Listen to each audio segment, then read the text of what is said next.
Cómo instalar gabinetes en el baño, igualmente en la cocina, hoy en Frank's Handyman.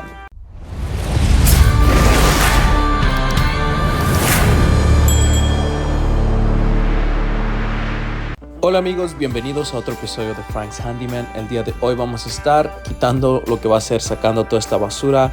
Igualmente vamos a estar poniendo los gabinetes en el baño, igualmente en la cocina, en dos unidades de esos apartamentos. Si han visto los videos anteriores, ya pudieron ver que en este mismo complex ya habíamos igualmente instalado igualmente los gabinetes en otras dos unidades, y el día de hoy haremos eso en otras dos. Así que van a poder ver el proceso de cómo lo hacemos, igualmente cómo hacemos la plomería para conectar lo del agua para que ya igualmente sirva igualmente la agua en el baño. Así que también van a poder ver esa sección.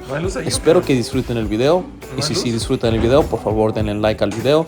Igualmente, si todavía no se han suscrito al canal, suscríbanse para que puedan ver más videos como estos. Igualmente, como siempre, estamos poniendo diferente contenido en el canal. Y sin decir más, espero que lo disfruten.